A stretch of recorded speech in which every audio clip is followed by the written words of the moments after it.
Break के बाद एक बार फिर से स्वागत है आप सभी का। दिल्ली लाइव देख रहे हैं आप और मैं हूं आपके साथ कृतिका। शुरुआत करते हैं दिल्ली की खबरों के साथ। कांग्रेस की हरियाणा इकाई के पूर्व प्रमुख अशोक तंवर ने आम आदमी पार्टी का दामन थाम लिया है। अशोक तंवर के साथ दिल्ली के डिप्टी सीएम मनीष सिसोदिया ने पार्टी मुख्यालय में शामिल कराया। मनीष सिसोदिया ने कहा कि देश भर के लोग आम आदमी पार्टी से प्रभावित होकर हमारे साथ जुड़ रहे हैं। हम शिक्षा, स्वास्थ्य पर काम करते हैं। दिल्ली में हमारा काम और पंजाब में भी हमारे अच्छे कामों की शुरुआत हो चुकी है। तो वहीं आम आदमी पार्टी में शामिल होने के बाद अशोक तंवर ने केजरीवाल मॉडल की तारीफ करते हुए कहा कि आम आदमी पार्टी पूरे देश को जोड़ने की विचारधारा के साथ देश को आगे बढ़ाना चाहती है, जो कुर्बानियों के इतिहास को याद रखती है और देश को नई ऊंचाइयों पर आगे ले जाना चाहती है।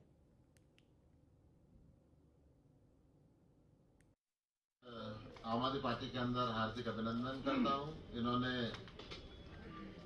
धर्म और जाति की राजनीति को छोड़ के काम की राजनीति को अपनाया, भ्रष्टाचारी व्यवस्था को छोड़ के ईमानदार राजनीति को अपनाया। हरियाणा की जो हालत शिक्षा और चिकित्सा के क्षेत्र में खस्ता हो चुकी है, हर निगम के अंदर भ्रष्टाचार व्यापक हो चुका है, बेरोजगारी के अंदर हरियाणा नंबर 1 हो चुका है, उस व्यवस्था को बदलने के लिए हम सब मिलकर मेहनत करेंगे। और जिस तरीके से दिल्ली के अंदर विकास किया है, दिल्ली को दुनिया के एक बेहतरीन मॉडल बनाया है, हरियाणा को भी एक अच्छा सुनहरा हरियाणा बनेगा, ताकि हरियाणा का जो भाईचारा खत्म कर दिया है, एक ऐसी राजनीति फैला के जो एक दूसरे के खिलाफ भड़काते हैं धर्म के नाम पे, जाति के नाम पे, उसको खत्म करके एक खुशहाल हरियाणा बनेगा। वहीं दिल्ली के राजनिवास पर पहुंचे बीजेपी के दिल्ली प्रदेशाध्यक्ष आदेश गुप्ता और नेता प्रतिपक्ष रमेश सिंह बिधूड़ी, जहां उन पर उन्होंने 5 सूत्रीय ज्ञापन को एलजी साहब को सौंपा।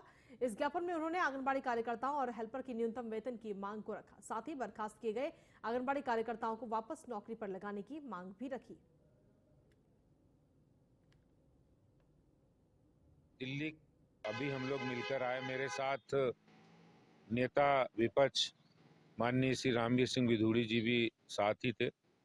और बहुत दिनों से कुछ ऐसे मुद्दे जो दिल्ली में दिल्ली की लाइफलाइन के रूप में काम करते हैं, जैसे आंगनबाड़ी वर्कर, 22,000 आंगनबाड़ी दिल्ली के अंदर लोगों को स्वास्थ्य और बच्चों को स्वास्थ्य की चेकिंग और उनकी स्वास्थ्य की रक्षा करने का काम करते हैं। पिछले दिनों से वो अपना वेतन बढ़ाने के लिए और कुछ डिमांड को लेकर जो मांग कर रहे थे, उसके बाद दिल्ली सरकार ने उन पर तानाशाही रवैया अपनाया और उनको उनमें से 1000 के आसपास आंगनवाड़ी वर्कर को नौकरी से निकाल दिया। उनको तमाम दिक्कतें सामना करना पड़ रही हैं। उनके डेलीगेशन भी आए। आज हमने माननीय उपराज्यपाल जी से मांग की कि इस मामले पर आप इंटरवीन करें और दिल्ली सरकार को आदेश जारी करें कि उनको वापस नौकरी पर रखा जाए और उनका वेतन भी बढ़ाया जाए। देश भारतीय जनता पार्टी के सम्मानित अध्यक्ष श्री आदेश गुप्ता जी की उपस्थिति में उपराज्यपाल महोदय को ये जानकारी दी है कि दिल्ली में चाहे आंगनवाड़ी वर्कर्स हैं, हेल्पर्स हैं, आशा वर्कर्स हैं और कॉन्ट्रैक्ट वर्कर्स हैं, वोकेशनल ट्रेनर्स हैं, उनको दिल्ली में मिनिमम वेतन भी नहीं दिया जा रहा है। अरविंद केजरीवाल पूरे हिंदुस्तान में ढोल बजाते हैं कि हमने दिल्ली में वर्कर्स के लिए न्यूनतम वेतन 20,000 रुपया कर दिया है, लेकिन आंगनवाड़ी वर्कर्स को 10,000 रुपया नहीं मिल रहा, आशा वर्कर्स को 3,000 रुपया मिलता है, वोकेशनल ट्रेनर्स को 16,000 रुपया मिल रहा है और जो लगभग 1.5 लाख कॉन्ट्रैक्ट वर्कर्स हैं उनको केवल 10,000 से लेकर 11,000 रुपया अरविंद केजरीवाल की सरकार के द्वारा दिया जा रहा है।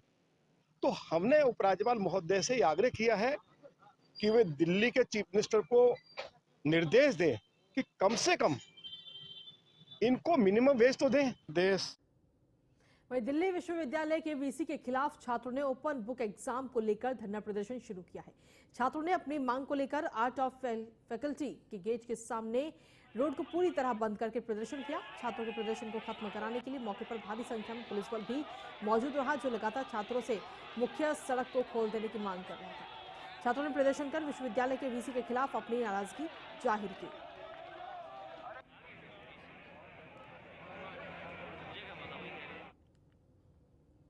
वहीं दिल्ली के रोहिणी सेक्टर 24 में कार सवार कारोबारी से हुई 2 करोड़ की लूट की वारदात को पुलिस ने सुलझा लिया है। इस मामले में पुलिस ने 4 आरोपियों को गिरफ्तार भी किया है और वहीं पकड़े गए आरोपियों के कब्जे से 1 करोड़ 80 लाख रुपए की बड़ी रकम भी बरामद की गई है। गौरतलब है कि 29 मार्च की रात रोहिणी सेक्टर 24 में कारोबारी की कार को स्कूटी सवार ने रोका और पीछे से 3 लड़कों ने डिक्की में रखे 2 करोड़ रुपए से भरा 3 बैग लूट कर फरार हो गए। लूट की घटना सीसीटीवी में कैद हो गई थी। रोहिणी जिले के डीसीपी प्रणव तायल के मुताबिक पकड़े गए आरोपियों की पहचान दीपक, मोहम्मद शान उर्फ अमन, नवनीत उर्फ मोनू और एक अन्य संदिग्ध नाबालिग के रूप में हुई है। फिलहाल तीनों को गिरफ्तार कर लिया गया है।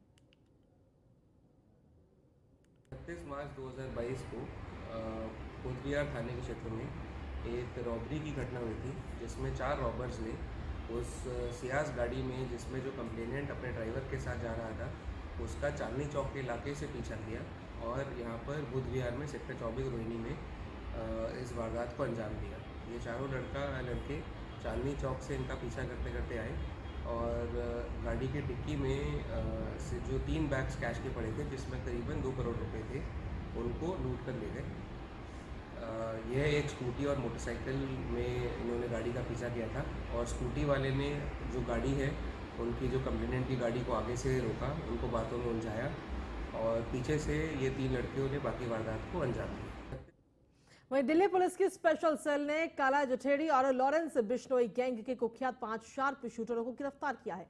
सेल के डीसीपी प्रमोद कुशवाहा के मुताबिक एसीपी ललित मोहन नेगी और एसीपी हृदय भूषण की टीम ने आरोपियों को गंगानगर और हनुमानगढ़ से गिरफ्तार किया है। आरोपियों की पहचान कृष्ण गोपाल, चंद्रभान नायक, दीपक कश्यप, सुनील और दीपक के रूप में हुई है। आरोपियों के कब्जे से 3 पिस्टल और 30 जिंदा कारतूस बरामद किए गए। पकड़े गए आरोपियों पर दिल्ली के उत्तम नगर इलाके में 1 करोड़ की रंगदारी को लेकर एक रियल एस्टेट कारोबारी के ऑफिस पर फायरिंग करने का आरोप है। पुलिस के मुताबिक सभी आरोपी वारदात के बाद से लगातार फरार चल रहे थे।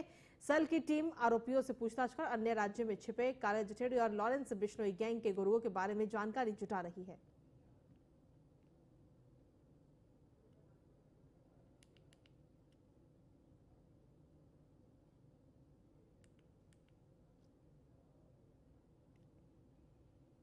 वहीं दक्षिणी दिल्ली नगर निगम के महापौर मुकेश सुर्यान ने एक आदेश जारी किया, जहां पर उन्होंने कहा कि दक्षिणी निगम स्थित अभी मीट शॉप को नवरात्रि के चलते 11 अप्रैल तक बंद रखी जाए। हालांकि रमजान के चलते मीट की कुछ दुकानें खुली हुई हैं।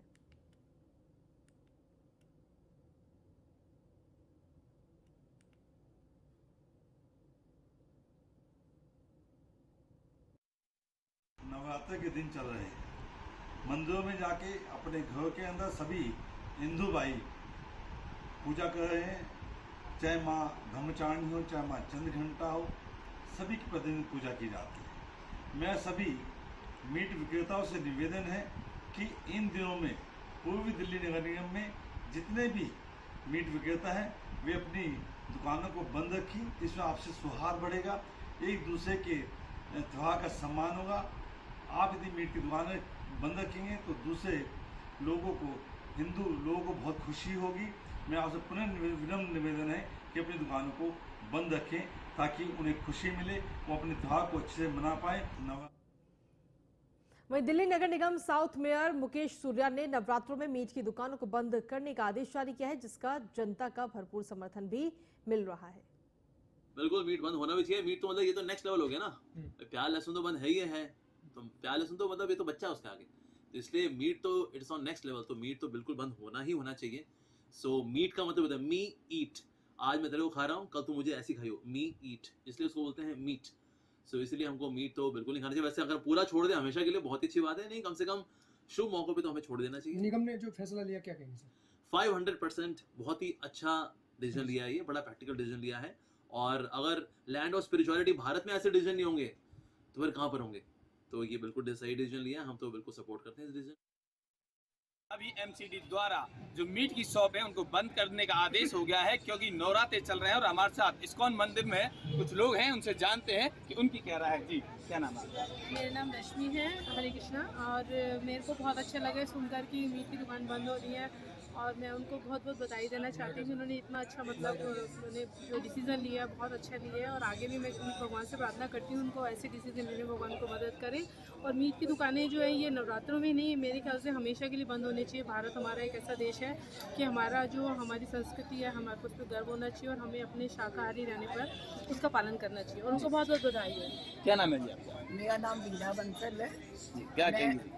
मैं यही कहना चाहूँगी, ये जो मीट की दुकानों को जो बंद किया गया है ये बिल्कुल ठीक निर्णय है उनका, क्योंकि आज का नवरात्रों के दिन वैसे भी शुभ माने जाते हैं।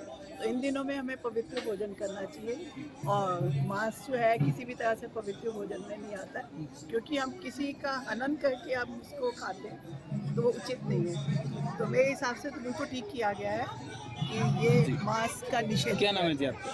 मेरा नाम केपी बंसल है।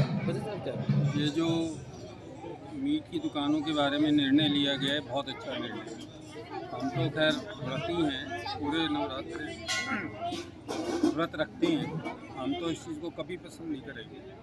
यहाँ तक कि जो लोग अंडा खाते हैं भले ही वो कितनी दलीलें देते रहें, लेकिन हम इस चीज़ को कभी पसंद नहीं करेंगे कि इस तरह का कोई प्रचार प्रसार या लोग खाएँ या देखें या इस तरह की कोई बात हो।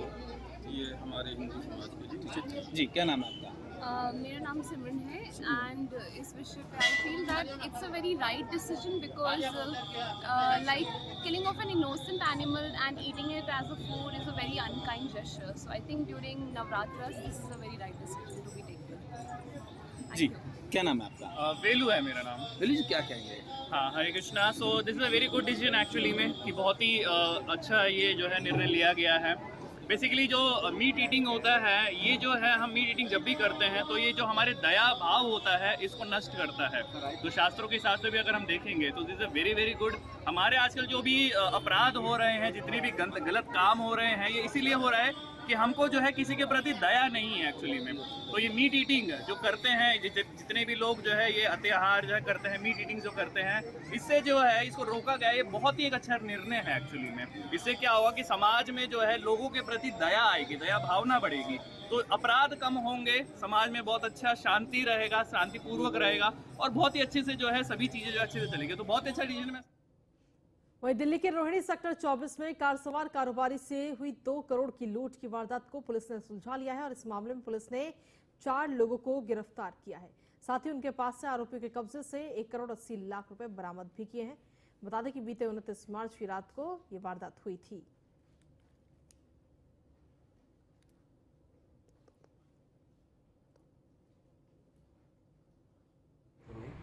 एक रॉबरी की घटना हुई थी जिसमें 4 रॉबर्स ने उस सियाज गाड़ी में, जिसमें जो कंप्लेनेंट अपने ड्राइवर के साथ जा रहा था, उसका चांदनी चौक के इलाके से पीछा किया और यहाँ पर बुध विहार में सेक्टर 24 रोहिणी में इस वारदात को अंजाम दिया। ये चारों लड़के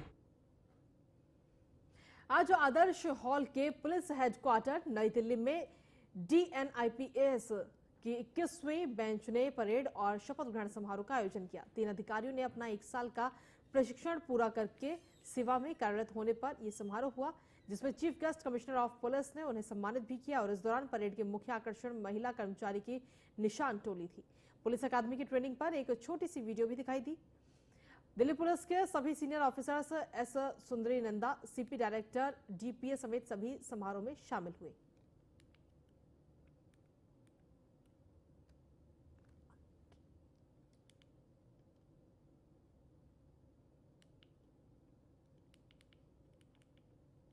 वहीं नॉर्थ दिल्ली के सदर बाजार इलाके में पुलिस ने 2 नवोदित आरोपियों को गिरफ्तार किया है, जिसमें एक आरोपी फिल्में देखकर शार्प शूटर बनना चाहता था, जबकि दूसरा आरोपी इलाके में ही सैलून की शॉप चलाता है। पुलिस टीम ने दोनों आरोपियों को गिरफ्तार करते हुए इनके कब्जे से एक देसी पिस्टल और जिंदा कारतूस बरामद किया है। आपको बता दें कि सिर्फ अपनी पहचान बनाने के लिए बीते 31 मार्च को नबी करीम इलाके में रहने वाले एक 55 साल के व्यक्ति को मारने की कोशिश की थी। मामले में पुलिस ने फौरन ही FIR दर्ज कर आरोपियों की तलाश भी शुरू कर दी थी। तमाम CCTV फुटेज और सघन छानबीन के बाद पुलिस ने गश्त के दौरान आरोपियों को सदर बाजार इलाके से गिरफ्तार कर लिया। गिरफ्तार आरोपी की पहचान 19 साल के दीपेश और चेतन के रूप में हुई है।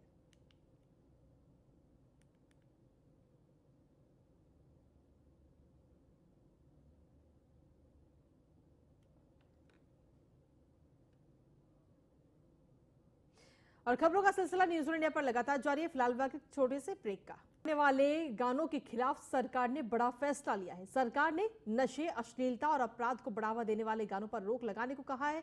सरकार ने राज्य के पुलिस कमिश्नर और सभी जिलों के एसएसपी को आदेश भी जारी कर दिया है। शादी ब्याह और सार्वजनिक कार्यक्रम में डीजे पर भी ऐसे गानों को बजाने वालों के खिलाफ पुलिस सख्ती बरतेगी।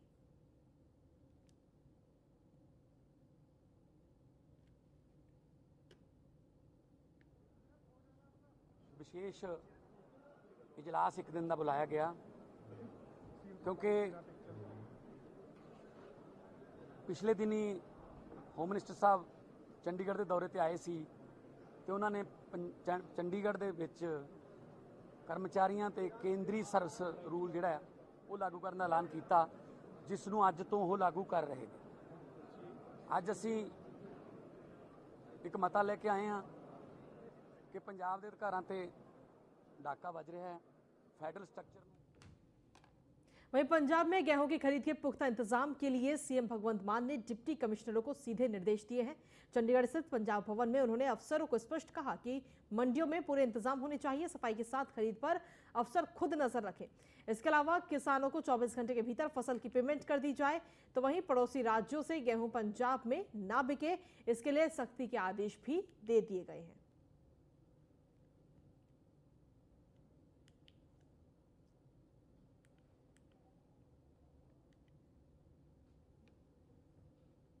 खबरों में आगे बढ़ते हुए बात करेंगे अब महाराष्ट्र की, जहां पर जारी लाउडस्पीकर विवाद के बीच देर रात महाराष्ट्र नवनिर्माण सेना के प्रमुख राज ठाकरे ने केंद्रीय मंत्री नितिन गडकरी से मुलाकात की। इस मुलाकात के बाद एक बार फिर राज्य के बीजेपी के करीब आने की चर्चा शुरू हो गई है। हालांकि गडकरी ने इसे सिर्फ एक पारिवारिक मुलाकात करार दिया है। राज के साथ उनकी पत्नी शर्मिला ठाकरे भी मौजूद थी और इस मुलाकात पर मन से कोई प्रतिक्रिया सामने नहीं आ रही है। मुलाकात के बाद केंद्रीय मंत्री गडकरी ने मनसे प्रमुख के परिवार के साथ अपने पुराने संबंधों की ओर इशारा करते हुए कहा कि वो उनके निमंत्रण पर उनके घर आए थे। गडकरी ने कहा, यह एक राजनीतिक बैठक नहीं थी। राज ठाकरे और उनके परिवार के सदस्यों के साथ 30 साल से मेरे अच्छे संबंध हैं। मैं उनका नया घर देखने और उनकी मां का हाल जानने आया था। ये एक पारिवारिक मुलाकात थी, राजनीतिक नहीं। दरअसल ये मुलाकात तब हुई जब बैठक के लिए एक दिन पहले ही राज ठाकरे ने महाराष्ट्र सरकार से मस्जिदों से लाउडस्पीकर हटाने को कहा और ऐसा नहीं करने पर मनसे कार्यकर्ताओं से मस्जिदों के सामने लाउडस्पीकर लगाने और हनुमान चालीसा बजाने की चेतावनी दी थी। ऑस्कर अवार्ड सेरेमनी के बाद अब ग्रैमी अवार्ड 2022 में भी भारतीय प्लेबैक सिंगर स्वर कोकिला लता मंगेशकर को श्रद्धांजलि नहीं दी गई। 2022 के ग्रैमीज इन मेमोरियम सेगमेंट ने late Broadway musician Stephen Sondheim Taylor Hawkins और टॉम पार्कर को श्रद्धांजलि दी। हालांकि लता मंगेशकर या बप्पी लहरी का नाम तक नहीं लिया, जिनका इस साल निधन हो गया।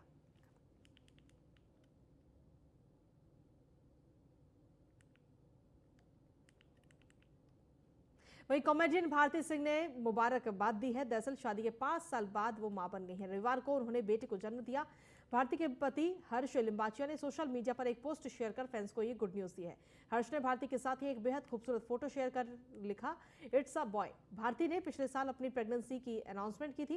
इसके बाद से ही भारती अपनी प्रेगनेंसी को लेकर सोशल मीडिया पर चर्चा में बनी हुई थी और इस बार पर हर्ष ने इस पोस्ट पर फैंस लेकर सेलेब्स तक कपल्स को बधाई दे रहे हैं।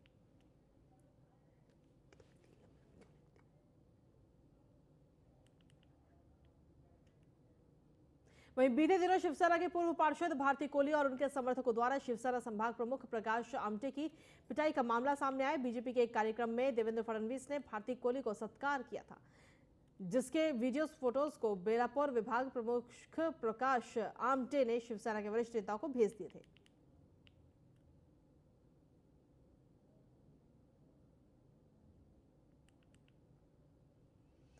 वैसे तो मुंबई में bullet train, Mumbai Vadodara expressway, Vadhavan बंदरगाह जैसी केंद्र सरकार की महत्वपूर्ण परियोजनाएं हैं जो पालघर से गुजरती हैं, पर अफसोस की मुंबई से सटे पालघर में विद्यार्थियों को अपनी जान जोखिम में डालकर नदी पार करनी पड़ती है। आपको बता दें कि पालघर जिले के विक्रमगढ़ तहसील में कोससरी गांव को जोड़ने वाली कोई सड़क नहीं है, जिसके कारण ग्रामीणों और छात्रों को लकड़ी के आधार पर नदी पार करने के लिए अपनी जान जोखिम में डालनी पड़ती है।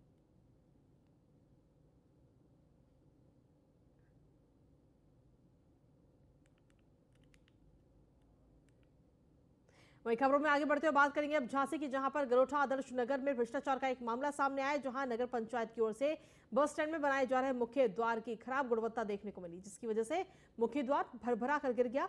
काम कर रहे मजदूरों ने भागकर अपनी जान बचाई तो वहां मौजूद लोगों ने बताया कि हमें तो लगता है गाजियाबाद नोएडा में जो शमशान घाट की छत गिरी थी जिससे कई लोगों की जान गई, कहीं हमारे साथ भी वैसा हादसा ना हो जाए। शटरिंग का काम कर रहे थे, यहाँ बल्ली झूल रही थी, तो हमने सोचा खोल लें। अच्छा, तो कितने दिन हो गए थे आपको शटरिंग लगा इसमें? इसमें 18 दिन के लगभग है। 18। तो आप ये काम कब से कर रहे हैं शटरिंग का? यहाँ हाँ, यहाँ तो करीबन 2 साल हो गए। अच्छा, तो आपका अनुभव भी ठीक है। तो आप ये टूटा कैसे है गेट जो बस स्टैंड? वहीं अब बात करेंगे बहराइच की, जहां पर दरगाह शरीफ इलाके से एक दिल दहला देने वाली तस्वीर सामने आई, जिसमें 7 साल का बच्चा छत से गिरता हुआ नजर आया। बच्चा छत पर अकेले पतंग को तार से छुड़ाने उठते हुए छज्जे पर लटक गया। संतुलन खोने की वजह से बच्चा छज्जे से गिर गया। घटना के बाद तुरंत बच्चे को जिला अस्पताल ले जाया गया, जहां बच्चे को डॉक्टरों ने लखनऊ के लिए रेफर कर दिया, लेकिन लखनऊ पहुंचने के बाद ही इलाज के दौरान बच्चे की मौत हो गई।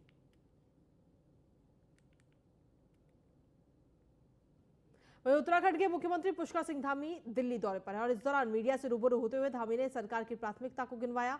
अतिक्रमण के मामले पर सीएम धामी ने कहा कि कानून को अपना काम करना चाहिए और इसमें कोई बुराई नहीं है, इसलिए लगातार कानून अपना काम करता रहेगा। धामी ने बताया कि सरकार की प्राथमिकता है कि अंतिम छोर तक के व्यक्ति तक हमारी सरकार पहुंचेगी।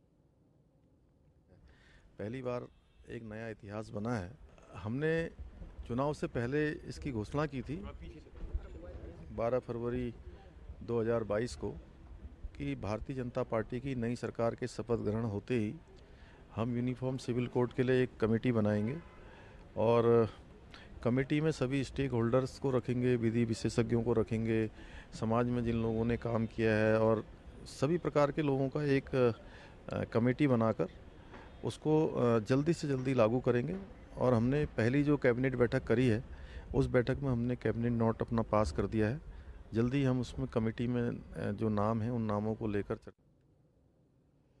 और खबरों का सिलसिला न्यूज़ इंडिया पर यूं ही लगातार जारी है। फिलहाल मेरे साथ इस बुलेटिन में इतना ही। नमस्कार।